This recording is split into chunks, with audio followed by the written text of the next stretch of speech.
All right, part two here. So we're going to cover the aspect of the sort of controls, right? So this is where you're going to turn the machine on.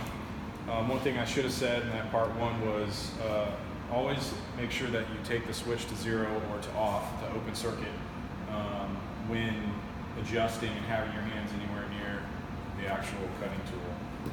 In the event that you bump something or there's an electrical surge or something and the machine wants to turn on, your hands aren't in there. Okay, so step one, turn it on. The display right here will beep at you, okay? This machine's got a safety, and if this little door is not closed, you cannot turn the machine on, okay? That has to be closed. Once that's closed, you can turn the machine on, and this keeps track RPM in roughly steps of 10, and you can speed it up by holding this down. I want to say this machine goes up to about 800 or 1800 RPM. There you go, which is a nice clip for carbide cutting. If you're going to be using high-speed steel tooling, you're going to want to be much lower in speed, and then there are plenty of charts that you can look at to help with that. And then to turn off the end mill, pretty self-explanatory, it's just the red button.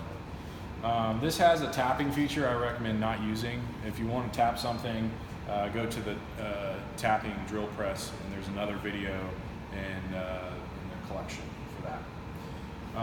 Okay, so controls right here, you have a lockout and a lockout, okay?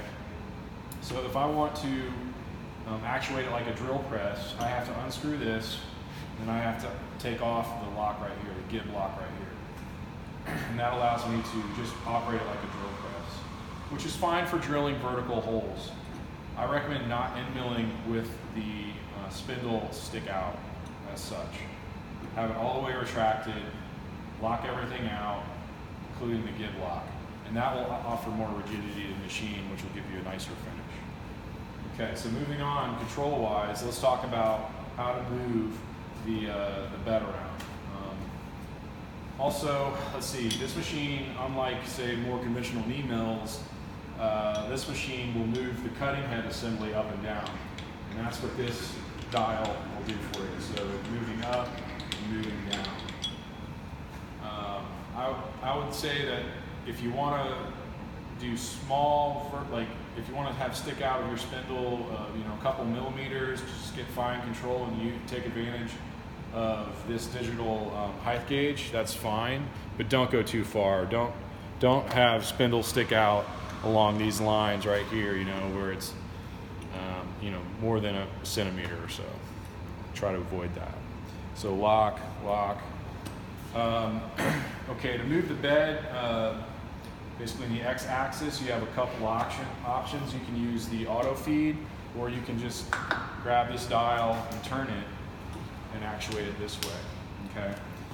Make sure that your gib lock is off before trying to move the table one way or the other, left or right.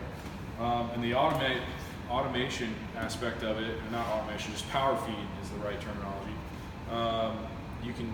You have your potentiometer here, which sort of is 0 to 100%, for lack of a better way to put it. And the way you do that is you turn off the knob all the way counterclockwise.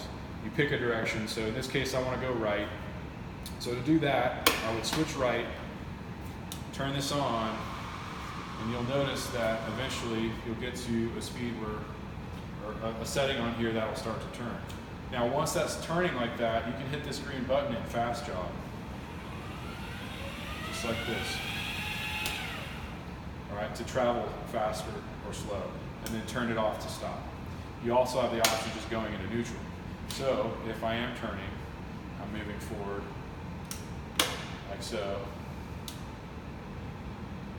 If I want to stop, I can do that, go into neutral. Here's something to take note of. If you go into neutral, if you move this knob left or right, in any direction really for that matter, and this is still on, you'll get a fault if you try to continue your movement. There's a low fault line. That's fine. Just turn this off, turn that back on, and then you can start moving again. If you want, you can fast jog. Okay? So, that is how you control the x-axis. And I'm pretty certain these are set up like lathes in the sense that, well, I'm not really sure actually. I think this is your z-axis, but like on a lathe, your z-axis is in this direction, which would normally you would think relative to the user would be the x-axis, but that's not the case. Let's just assume this is the z-axis. At this point, to move in the y, you have to turn this. There isn't an auto feed or power feed option for moving in the y-axis.